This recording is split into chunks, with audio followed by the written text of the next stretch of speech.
ready to go? There we go. So just for official business first, one of the things that we wanted to go over is the joint accreditation statement. So in support of improving patient care, Northwell Health is jointly accredited by the Accreditation Council for Continuing Medical Education, the Accreditation Council for Pharmacy Education, and the American Nurses Credentialing Center to provide continuing education for the healthcare team. This will be 1 AMA credit for the recorded session. Once you watch the internet version of this, this will also be 1 credit. So please claim the credit for what you have been able to partake in. This is the overall program to support and enhance teaching skills of the faculty involved in the preceptorship. So that's those of you who are joining. Once you utilize skills from this session, again, you can continue to request CME credits. All of the information and guidance will be sent to you. The recorded version of this will be released on October 21st, and our target audience are you, the clinical preceptors and physicians. This program will expire at the end of June. After this, there will be about 3 more sessions that follow. For those of you who are able to, in order to make sure that we record attendance, please put in your, you already put in your name. If you can just put in your email address so that we ensure that we get you the surveys, that would be great. And if you are watching the recorded session, the attendance will be via the survey that is added at the end of this session. That being said, neither Alice nor myself or Sunita, Michael, none of us have anything to disclose. Just our basic statement.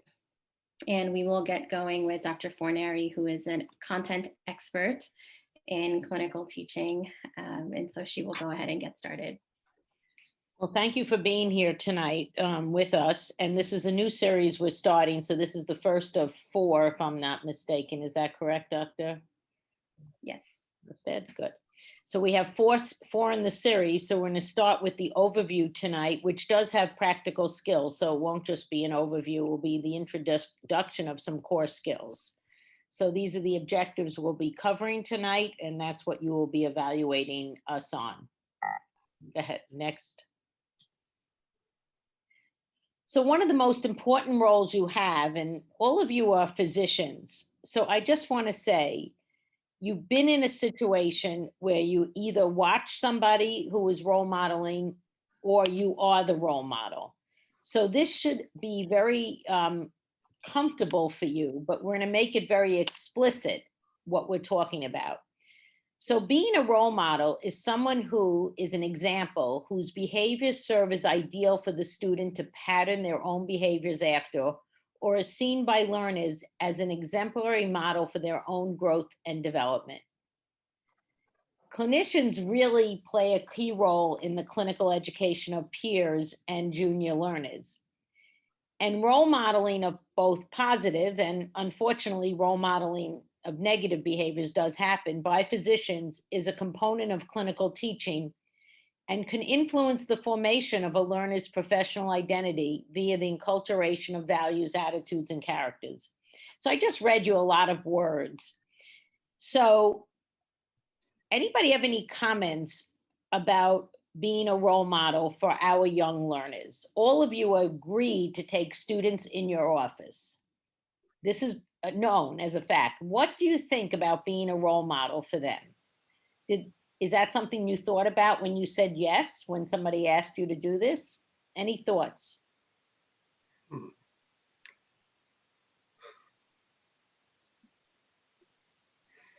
Yeah, I think we all thought that we would be role models, and hopefully in part our roles of being a good model to the students.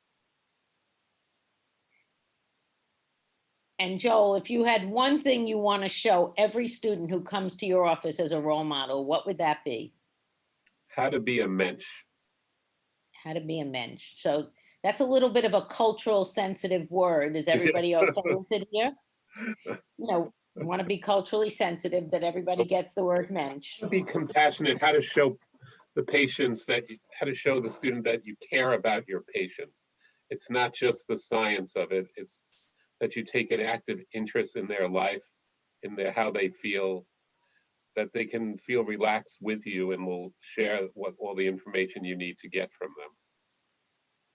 So that certainly fits into the enculturation of values, attitudes, and character that you believe are important to the practice of medicine, Joel. Right. So that's great. So learners describe being a role model, this is the learners, as an exceptional physician that people aspire to emulate, where role modeling is seen as the act of demonstrating those ideal behaviors. So when a learner observes behaviors that they just say, wow, I hope one day I can be like that in that situation. And thinking about all of your different specialties on and the critical care that you give to all your patients, a student who can leave with that wow and seeing you as an exceptional physician, you have totally changed their lives because you have role modeled these ideal behaviors. So I must say that every student coming to your offices are watching you. They're watching everything you do. I asked a group of first-year medical students today, did they ever observe a physician in their ICE yet do telehealth? I asked that question this morning in our telehealth session, where we describe best practices of telehealth. And they described what they observed from their role models and their preceptors. We had 3 students volunteer that have seen telehealth encounters already in their ICE. We presented a model and they observed a different model. So they are watching everything you're doing. So you are in a role modeling situation all the time. So thank you for accepting this as one of your tasks. Role modeling has definitely been the influence of professional development. And usually it's a sentinel event that what it truly means to be a doctor. They observed you in a sentinel event. I tell the story when I was at Einstein, I was in family medicine. I don't think we have any family docs on today, I'm not sure. And after match day, the day they get their residency, it was always disheartening for us a little bit because the numbers that would go into family medicine were always lower than pediatrics and internal. And we'd sit there and say, so what was it that they shifted from family? You know, students who said they were doing family, well, they always all wanted to do some aspect of primary care, but they chose peds or family medicine. So I decided to survey students the day after match what made their decision. And the number one item that made their decision, and I did publish this, was what? What was the number one item that made a decision? I want to do primary care, but I'm going to go into peds or medicine, and I'm not going to go into family medicine. Any idea? Toba, you're muted. Toba.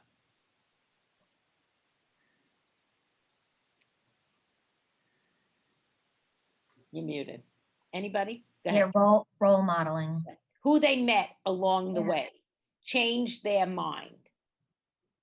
So perhaps a disgruntled person in the office changed their mind. I don't want to be like that. Who they met changed their mind. Next slide. Remember that, please. Go ahead. So the next thing you have to do, and Joel, you set this up beautifully for me, so I want to thank you. I hope it's okay I called you Joel. Perfectly fine. Okay, Joel, I set this up for you. What is a humanistic learning climate? How do you show the principles of communicating the expectations? We do humanistic care here. We have a system and operation of humanistic care. How many people on your front desk who meet the patient first time make a difference in that message of humanistic care? And that's important to you as the clinician. It certainly makes a difference for me when I walk into an office and the front staff people are humanistic. Demonstrate the approach you just mentioned, how you're compassionate with patients. You really care about them. You care about their circumstances. And one of the most important jobs you have, roles, let me say role, I don't like the word job, sorry, is that you create a psychologically safe, collaborative learning environment. The environment is safe for the learner to really feel comfortable with you, to ask a question, to be curious, to want to say, why did you do it that way? How'd you know to uncover that information? Give them the opportunity to feel psychologically safe to connect with you as their role model. Psychological safety, if you're not familiar with that term, is a really important term for our learning environments that we want. Next, please. So this is your humanistic role modeling. You make very transparent the humanistic skills to be demonstrated. You say to the student, for every encounter, this is what I expect and I want to happen. You demonstrate those skills, and then eventually you reinforce and motivate the learners through discussion, feedback, teaching, and reflection that they develop those skills as well. This is your role as a humanistic role model. Your next job you have, this image here, is putting ability and skill and confidence together. Do you see the perfect point that they meet? Your role as a teacher in the clinical setting is to understand when confidence is too high and ability and skill is too low, and when ability and skill is too high and confidence is too low. Both of those will impair the learning environment. You must have this matching happening, and you are the assessor of the match. Next. The next model I'm presenting to you goes along a little bit like that, because in order to assess somebody's ability and skill and confidence, you have to know them a little bit. And the learner who is unaware of what they don't know is a pretty dangerous learner. And it's up to you to identify them as unconsciously incompetent. This is the learner you really worry about when someone doesn't know their limitations. And all of you have seen learners like this. It's not a new concept. The learner you want in front of you is the one who's consciously incompetent, who's very aware of what they can and cannot do. They understand the important, but they can't do it yet, and they understand that, and they want guidance from you. And then the person who really can perform well is the one who's consciously competent. The skill they have to think about it, but they can do it well. And the last person is most of you on this call. I don't know you, so I can't say 100% all of you are the unconsciously competent. You are the people that without conscious thought can master doing something in the clinical setting. You've been doing it, you know how to do it, you role model it, and it just happens. Next slide. Okay, thank you. So the learning moment you want to have from this level of challenge being not low, high, and knowledge and skills being high is when you have this flow moment. So remember this diagram. The learning is flowing. If the challenge is too high and the knowledge and skills are low, you have a very anxious learner who's worried. If the knowledge and skills are high and the challenge is low, you have somebody who's apathetic, bored, and relaxed. None of that is desirable. So you want to be in the top right quadrant with the person feels in control, but it's a flow learning moment. Your job as a teacher is to get to that flow moment. Next. This goes along with the zone of proximal development, which is a big concept today where you assess competence against challenge. Next. And, oh, I lost a slide. Just go back once then. I lost a slide, I'm sorry. In this zone of proximal development, to get the learner in this zone, what you want to do is be a scaffold. And that's the exact word I'm using. Just like scaffolding that holds up a building, you are scaffolding the learner, introducing new skills, helping them achieve that skill to the point where they feel comfortable and can be in their zone and be independent.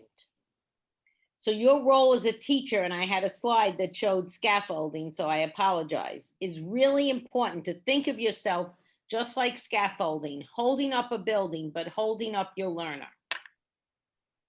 Next. These are questions you should ask yourself when planning a clinical teaching session. Who am I teaching? Who's this person that came to my office? How many of you have had students last year? Give me just a quick raise of hands. I only see a few of you. Most of them have had students last year, or some new ones, Razia?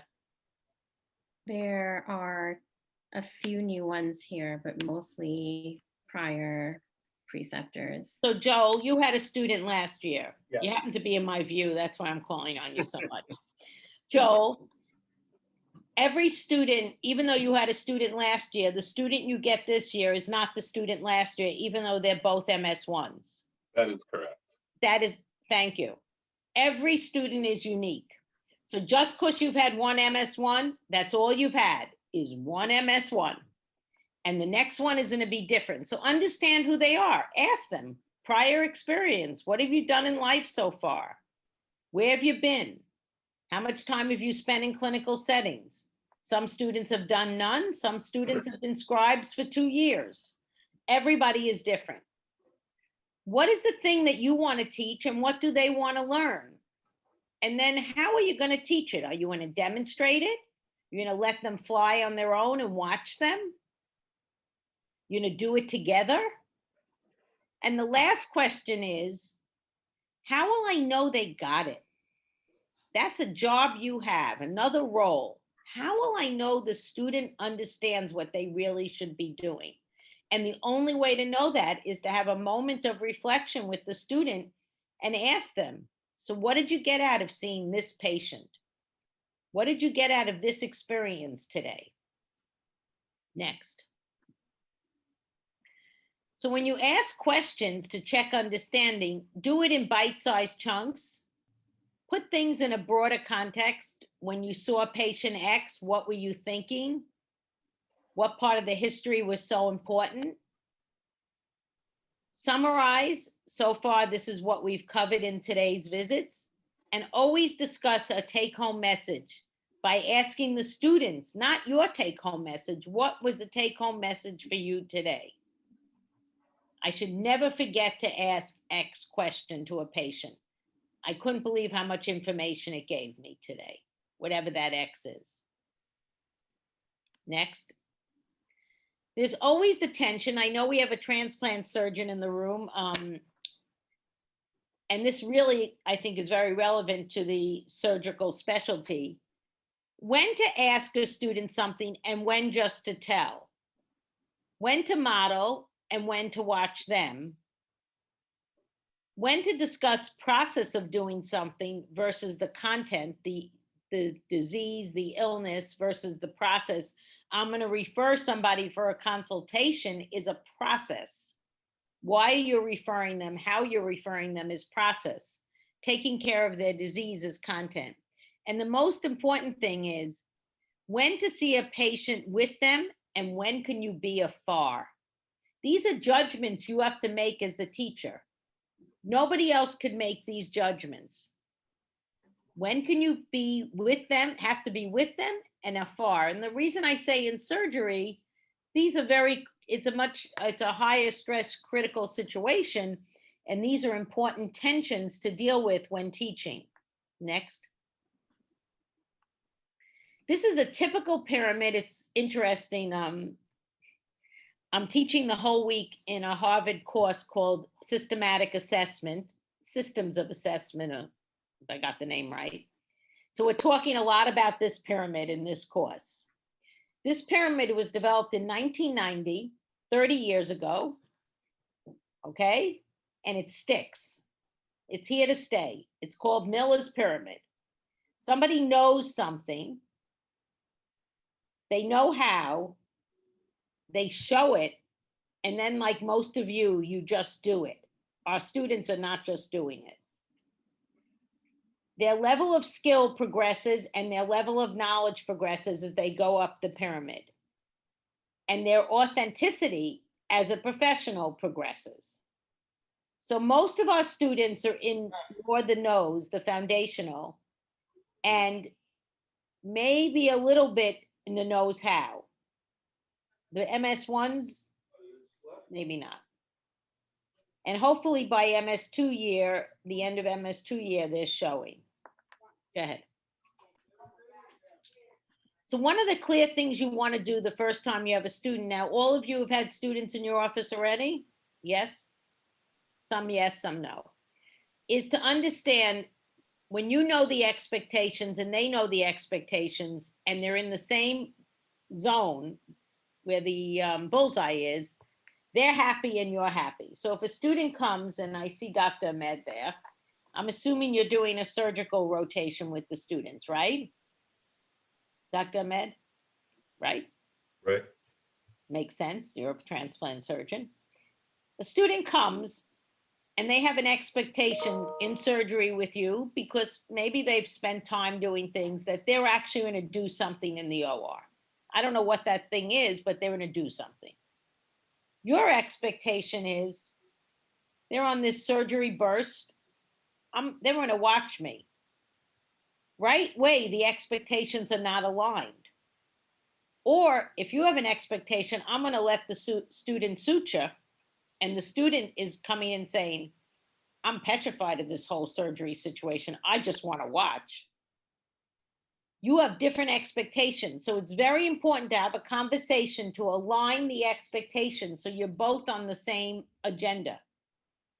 And if they're not aligned in that initial conversation, how can you align them?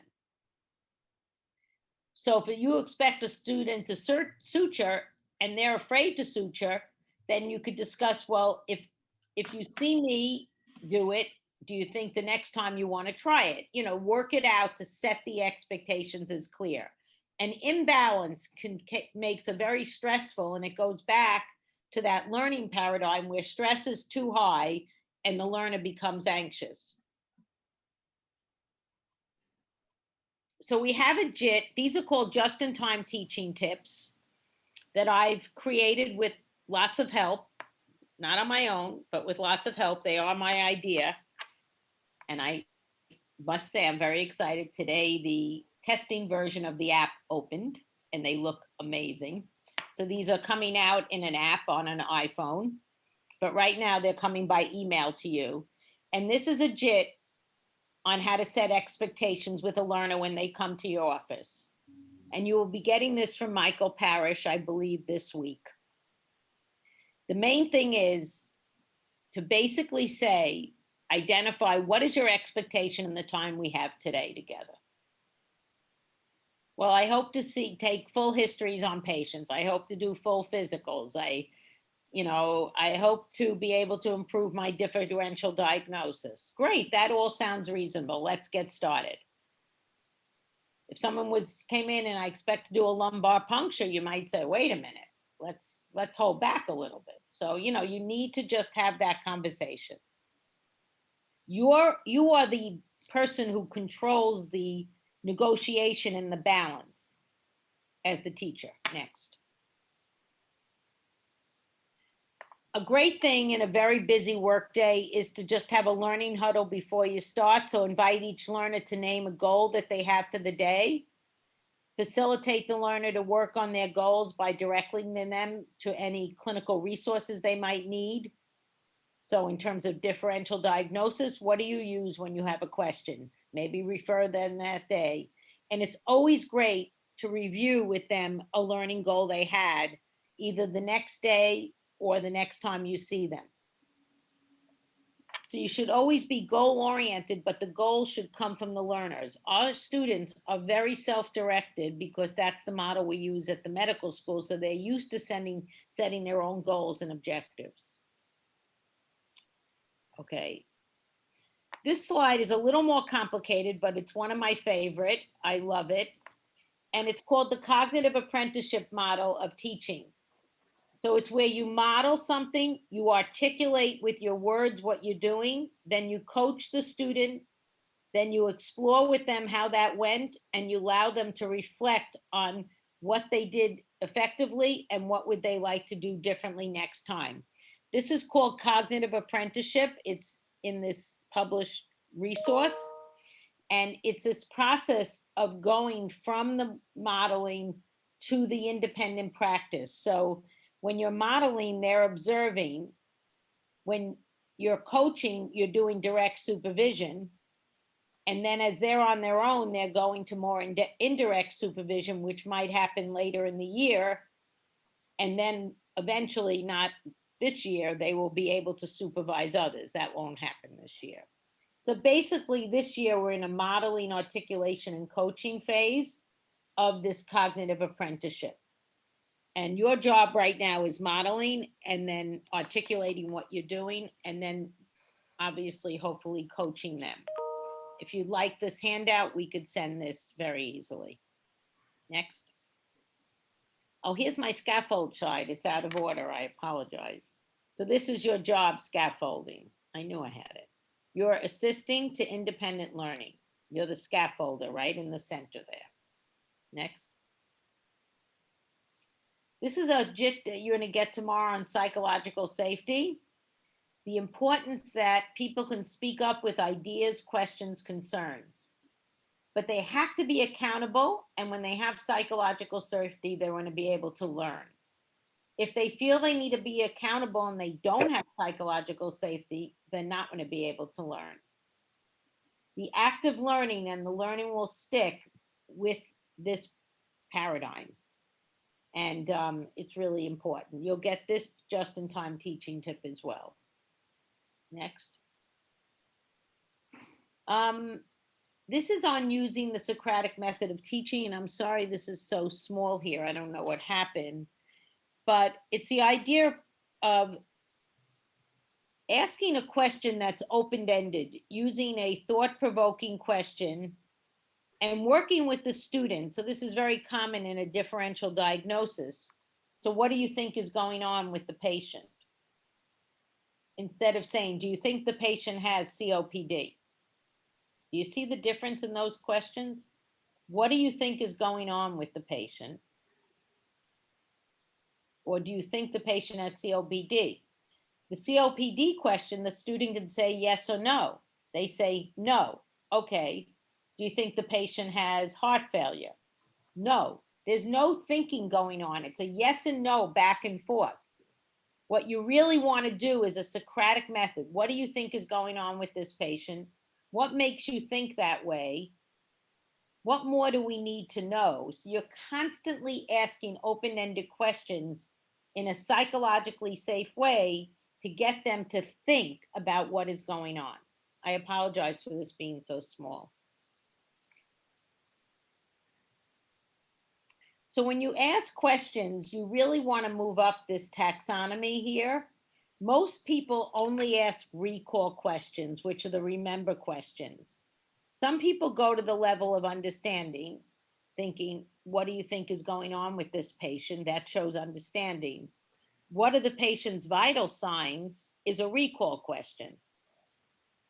When did the patient last visit the doctor is a recall question. Very simple. It's all in the chart. You don't even need the learner. Does the patient have a family history of X? It's a recall question. What does it mean that the patient has a family history of X and their current presenting symptoms is an understanding question? And then applying it to the patient. So if they have a history of X, let's say a family history of diabetes, they seem to be developing diabetes, and they have a family history of obesity, how are you going to apply all of that to come up with a management plan that would be suitable for this patient? So that gets into the apply, where they have to come up with a management plan or the next test to order or the next procedure or going to a specialist. But most of us, unfortunately, do a lot of recall questions, a little bit of understand questions, and we don't do a lot of apply. So when you do your Socratic questioning, you want to go up from understand all the way to analyze if you can. In other words, with analyze, it might be, so do a compare and contrast. If I give this medication, what will happen versus this medication? If they lose if they're able to lose 10 pounds, how will that influence your medications right now? So it's a compare and contrast, very analytical. Next. So as this is a summary, restrict the minute you ask closed-ended questions, you're heading into a very dead end with the learner. Always use open-ended. And one of the things we have great trouble with is allowing time for students to give a response. It's interesting, even when I asked the students on screen this morning, it was early in the morning, how many of you had seen a telehealth visit? Is that a complicated question? No. I mean, it must have taken them 2 minutes to come forward. But if we didn't stay silent, then we would have moved on, my facilitator and I. You need to give people a moment to answer. Follow a poor, let's say someone gives you a poor answer, like, so what medication do you think we should use for this patient? First, frontline hypertension. And they tell you, I think we should use X, but you're thinking to go with a diuretic first. So if they don't give you the right answer that you want, you could say, well, if we were thinking about not using a diuretic, what medication would you suggest? So you're following something that wasn't acceptable to you instead of saying that's not what I wanted to hear with another question to make it more thinking and engaging. So you're not putting down their answer, you're just following it with another. So you're doing counter questioning. If somebody really can't get it, you can sometimes say, this is really difficult to understand at times. Let me try and give you some help with this. You always want to be non-confrontational. Next. So this is the goal, critical thinking, probing learners to think. Next. This is the type of questions. You want to use a lot of why questions. Why questions really get people to think. Why questions are your focus. Next. And the last thing, this is just a summary slide, but the last thing here is really important. To say to the learner, what questions have we answered about this patient and what questions are yet unresolved? What do we still need to answer? That's a great question to ask a learner, and it's not for you to answer it, it's for them. What is unresolved yet for us? And this is a great way to close it. You will also get a JIT about questioning. And it goes over the tips I just discussed. These come in your email, they fit perfectly. And what's next after this? So these are the basic JIT teaching tips, and I've showed them all to you, not all of them to you tonight, but many of them. I'll be showing you a few more in future sessions, but these are what I call the foundational tip sheets, and they fit on the iPhone perfectly. So when you get them in your email, if you open them on your iPhone, sorry if you're an Android user, they will still open. They will open. This is just an iPhone here, but they'll open on both. And you could see that they fit perfectly on the phone. They resize for the phone. Go ahead. I know we have some specialty people here today. So we do have a lot of specialty JITs. And for example, how to prepare a student for the operating room, how to teach conducting an abdominal exam for surgery. We have pediatric ones, teaching family-centered rounds, teaching pre-family-centered rounds,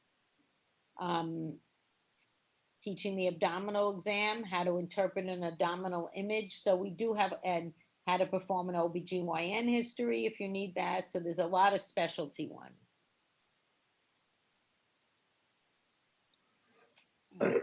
So we put in here some references for any ongoing learning, some of the JIT sheets that were introduced. We will be sending you many more JITs in an email tomorrow.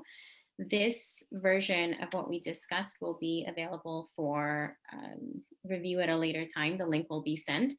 I just want to, before we start a further discussion on setting expectations, just to go over some experiences that you as preceptors have undergone or had, I would like to just tell you how to utilize this moving forward. So tomorrow you will receive an email from us.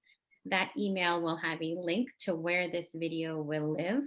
It'll also have a link to a Qualtrics survey that you can fill out anytime a learner comes into your office. And the way you would utilize that is you will say that you attended this session, and with the skills learned in this session, you were able to teach your student about XYZ. So whatever topic you taught your student, I decided to discuss thyroid abnormalities with my student.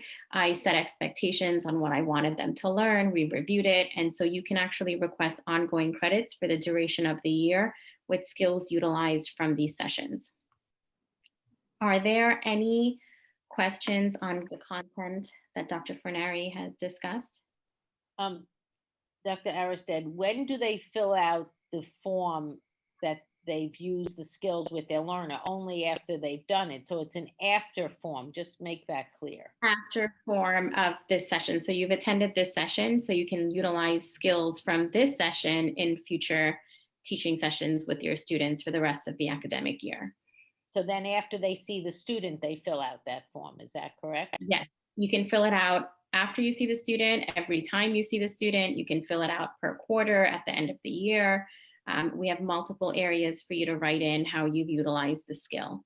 So this was a thank you to the preceptors for the time that you spend with your students. And we just wanted to give a little bit more structure to the teaching dynamic with a common ground.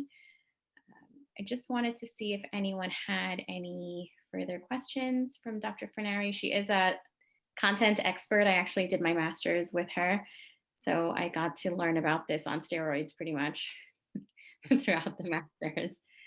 It's actually been quite helpful for me in my preceptorship in an inpatient setting. So I just wanted to open the floor for a few minutes for anyone if you had questions, experiences. Why don't you get rid of the slides? If you're done with your slides, do you think we could see everybody? Do you have more Yes. slides? Good. So if we put everybody in gallery view under the view button. Anybody have any thoughts about anything I said? Maybe you could put in the chat, anybody have any immediate adjectives like this is annoying, or this is insightful, or this is energizing, you know, anything.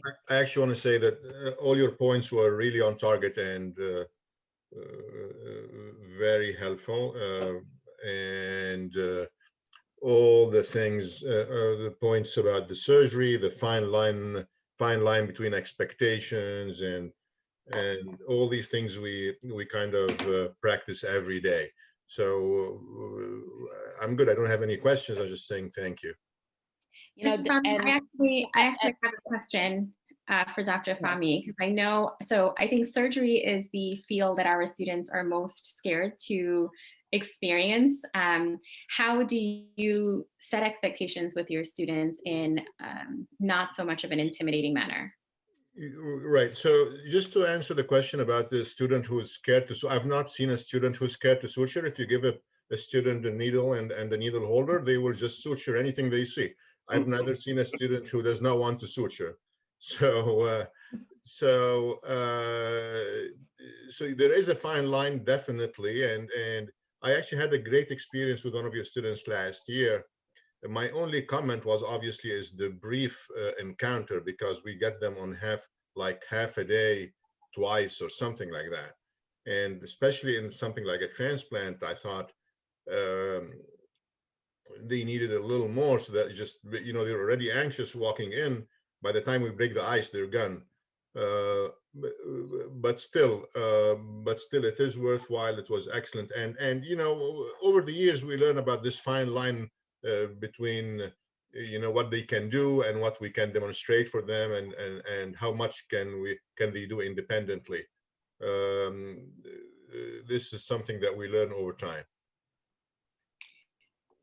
You know, it's interesting. I just want to say something about what you said. And it is so important. I mean, in every specialty, and I don't want to, isolate surgery, but expectation alignment is so important because that will really create that right learning environment, the psychologically safe learning environment. And the students you had last year, you might get somebody this time who's more trepidous or somebody who's more aggressive. You don't know. And I think it's just so important to understand where your learner is and where you could take them. And it is a very short burst for you versus our medicine people who are on here or pediatrics. It's a much longer experience. So your time with them is impactful because it is so short. And as a role model, you could totally transform someone who never thought about surgery, perhaps being interested in them by third year, they, decide to do selectives in there. So I think you're so on target with the tensions that are positive and the tensions that make it a challenge. There's both. So thank you. Dr. Schiff, I didn't meet you before, so hello. Dr. Schiff is one of our pediatric cardiologists who have been helping us with PEDS ICE. Got you. So, since you didn't have enough pediatricians, they decided to have them come see a pediatric cardiologist. And I would say that out here in Woodbury, they get a different experience than they would in the hospital. And since I have been doing this for a long time, it's anywhere from fetal echoes prenatally and watching how we have to counsel the mothers all the way through childhood and young adulthood. A few hours, but a pretty good experience. She keeps coming back for more. From the preceptor standpoint, I work in a different setting. I work mainly inpatient.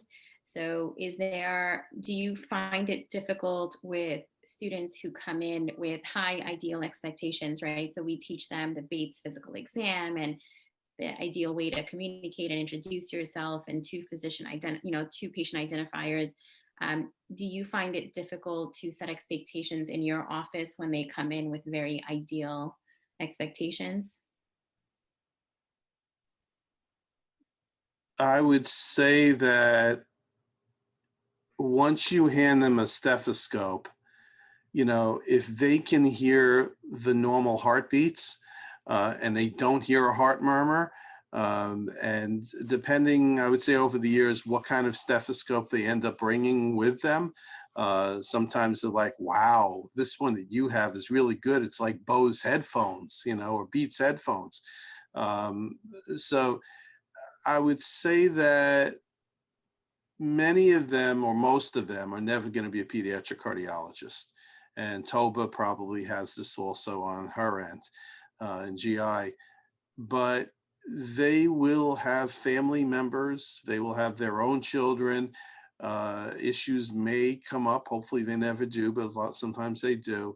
And even if they end up being a transplant surgeon, down the road, like Dr. Fahmy, they are going to have to interact with people. And, sometimes I would say that the biggest thing it's not listening to the heart murmur. It's how do you give people good news, bad news? How do you interact with children? And that's a skill that they can get and bring in many different ways later in life. I have a question for you, and then I think we can end after that. So for myself as an inpatient preceptor, I get super excited when I get students, and I have them write up cases, and if there's anything interesting, I have them try to publish it. And so everyone gets some kind of write up when they rotate with me from the students. The residents definitely, but they have to. So I thought I was doing a great job as a preceptor, and then a few months ago, I overheard one of the students saying, "Oh my God, I hope I'm not with Dr. Jamin. I hear she makes you do like tons of work," right? So I then had to kind of recalibrate, right, to see what their expectations are. But I also don't want to, if you don't want to get too much out of it, I also don't want to settle. So what is your advice for a learner who doesn't want to get too much out of the experience versus the preceptor who wants to give so much? And how can we set that middle ground of expectations? I think that's such a great example, because you're so enthusiastic and passionate and you're thinking, let's bring that. So I think it's just being honest and transparent. So if you're with a student and you're realizing like pediatrics or surgery or medicine, that they're not interested, or they're not, this is not what the patient population's not their thing. I think you have to be transparent that there's so many things they can learn separate from the clinical patient disease, but just about the care of patients in general.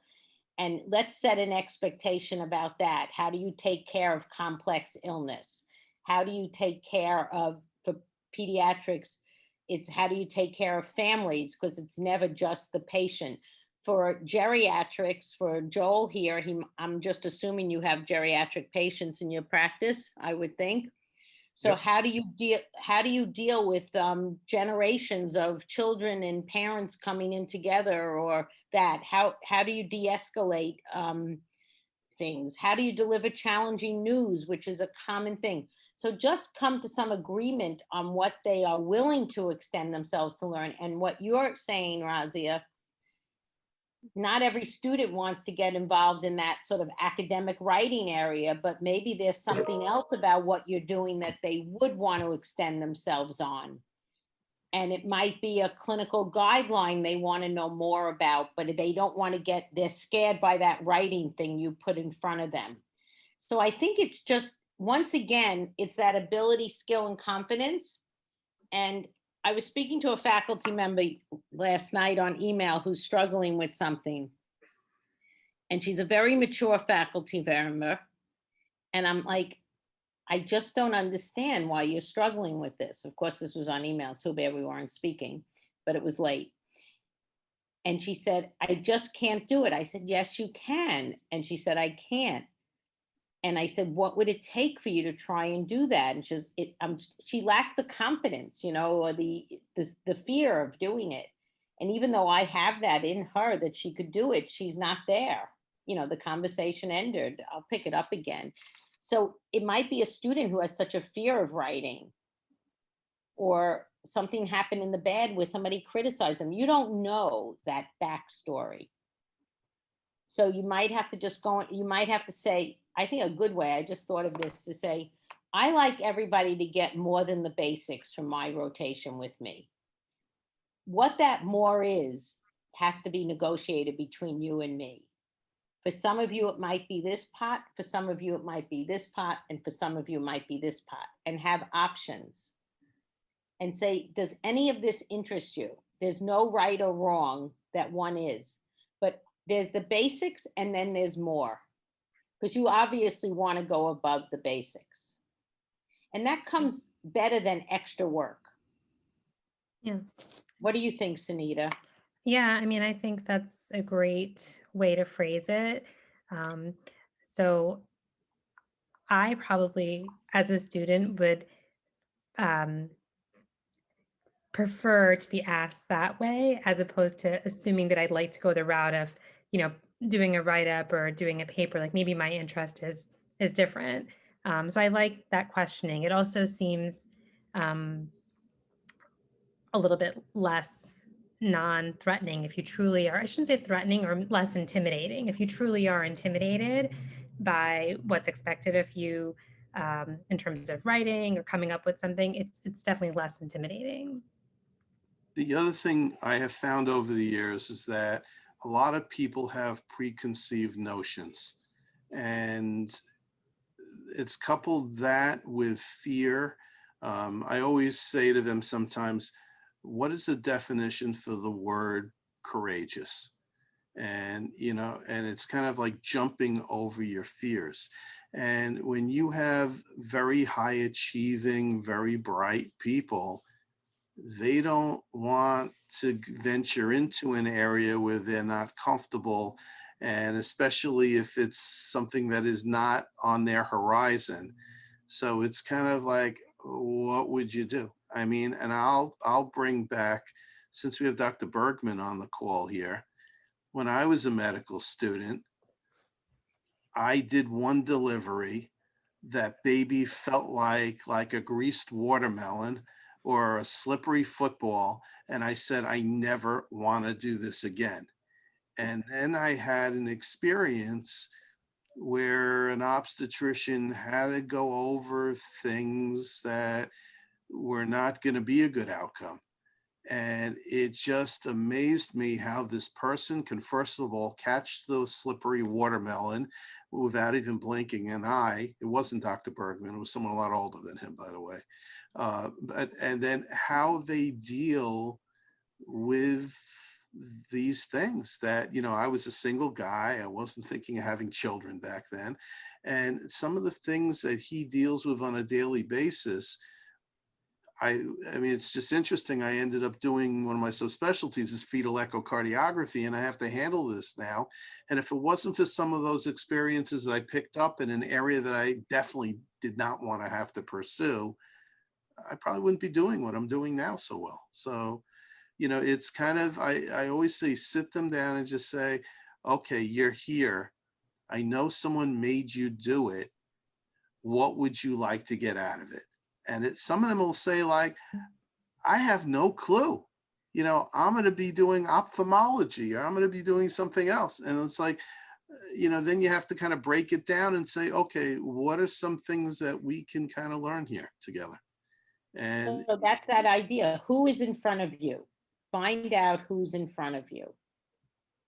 Anyway, we're over our time. Oh no, we're only 1 minute over. So we are we're actually right on time. I wanted to thank everyone for coming. Please look out for the emails with the links to the surveys, and please join the rest of the sessions. Alice's sessions are just very mind-boggling with new skills that we receive for teaching students. So that is it. If no one And if has you ever want any to talk other to me questions. privately, saying something doesn't work or something did work or any other advice, you find me on Global. thank you, Alice. Thank you. Nice Have a to nice see you. evening. Thank you, everyone. Nice meeting Night. you all. Thank you.